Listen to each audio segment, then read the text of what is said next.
Craner. Craner? Yeah. Robert Craner? Mm-hmm. This is Ken Doherty, who's also an investigator with the Illinois Department of Revenue. This is a request for a copy of the delegation of authority order. Right, and I talked to my boss about that, and he said that my badge is that. Badge is the authority.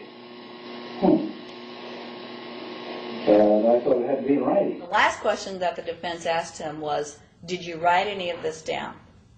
And Agent Craner looked right at him and right at us, and he said, I never wrote anything down. And yet when we saw the video, there he was, writing notes, you know. And so I'm thinking, okay, at this point, the judge is supposed to say, Agent Craner, it is clear that you have committed perjury. It wasn't even noticed. It finally came to the climax.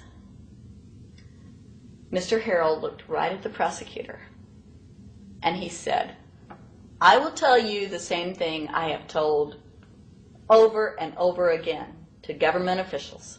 You show me the law that requires me to file a tax return, and I'll be glad to do it. And again, I asked, under what is the requirement that you claim and are required to do these things? And the requirement under the regulations is what section? My question to you is, what particular act are we discussing here that I am liable to do these things that you claim I'm liable to do? Your exact question would be again? Okay, what is the section that what? But I guess I'm still not understanding your question, Mr. Harrell. Well, you must be familiar with what that you have the police powers to enforce. The prosecutor absolutely ignored him. And he started slandering Mr. Harrell. Just started attacking his character. They're calling us tax cheats, they're calling us fanatics, they're calling us weirdos. I don't care what you call me, but I have one question. Where is the law? Show me the law. They can't let this turn into a rational debate, because if they do, they lose it. So they have to insult people and say it's frivolous. We felt like that there was an overall arrogance and that they were railroading Mr. Harrell and wanting us to participate. Judge Coogan, he looked right at us and he said, I will instruct the jury according to the law. We were sent to deliberation. The judge promised us that he would give us the law. And we looked and we looked and it was not there. We wrote a note to the judge asking for a copy of the law. 10 minutes later, we get a note back. You have everything you need. But there was no law. And he had promised us. At that point, I felt betrayed.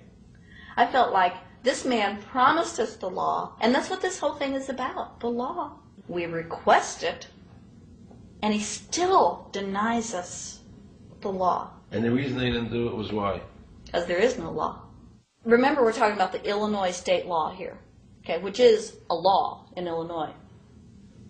So we got out that law, and we read it several times, and I said, okay, wait, you know, because they kept saying, but this is a law in Illinois. And I said, look at the beginning of it.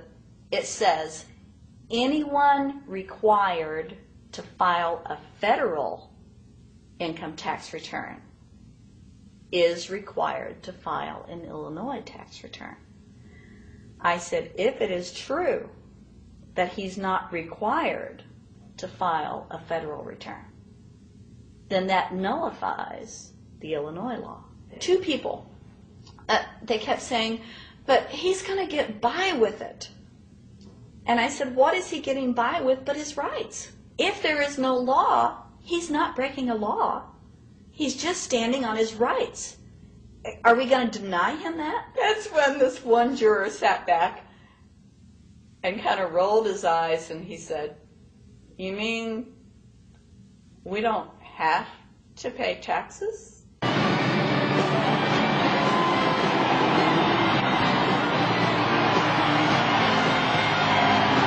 All of a sudden we realized that this trial was much bigger. And the ramifications of this trial were going to be so broad. If it actually got out, I mean, it's like we had just discovered this great government secret. And so when we came out for the delivering of the verdict, the judge was, I'm sure, even at this point, I'm sure he still thought we would give a guilty verdict. And the reason I say that is because of the look on his face when the first not guilty was read. His face just turned white. I mean, it's like, I don't believe this. The second time, you could hear people out in the audience, just in the courtroom, just going, wow, and the judge is just getting red in the face. I mean, he was just livid. And the judge got up and left. I sat there and I thought, this truly is a victory for the people. And I have never felt more patriotic. And I knew that we had done the right thing. I looked at that man, Mr. Harrell, and I thought, the system might not work all the time, but this time, for that man, it did. In November 2004, the government arrested former IRS criminal investigator Joe Bannister. They charged him with fraud for telling the American people the truth about the income tax laws. The jury obviously agreed with Joe. Well, it just showed Mr. Bannister to be honest and straightforward and working within the law. Vernice Kuglin, a Federal Express pilot, claimed there was no law requiring Americans to file an income tax. She also won in court. 24 people were criminally charged by the IRS because they claimed there was no law requiring them to file an income tax return. The fact is neither the judge nor the prosecutor nor the IRS could bring that statute in there because it's not in the books. The jury came back with an acquittal for everyone. When the matter is put to the test, which means in terms of court and enforcement action, there is a 100% success rate in shooting down these arguments. The mafia has a code and they follow it, and it's a code of honor. But the IRS has no code of honor.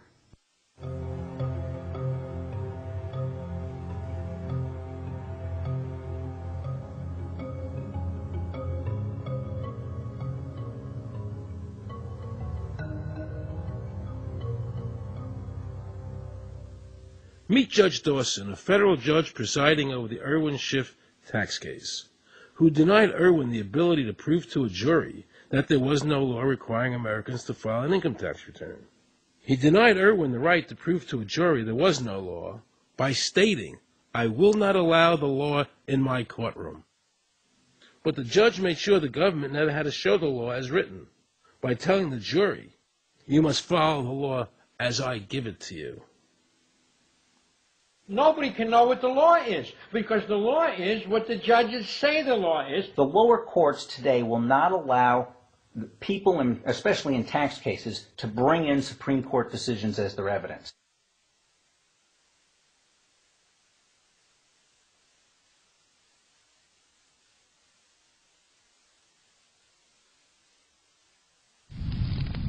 Here we have a federal judge railroading an American citizen by saying Supreme Court decisions are irrelevant. And again, nothing from the press defending our freedoms.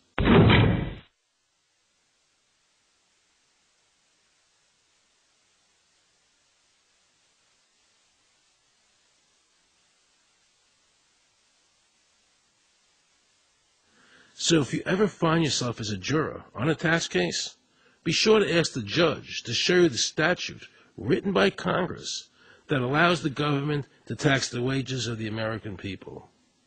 If the judge can't show you the law, then how can you possibly, in good conscience, convict someone and destroy their life?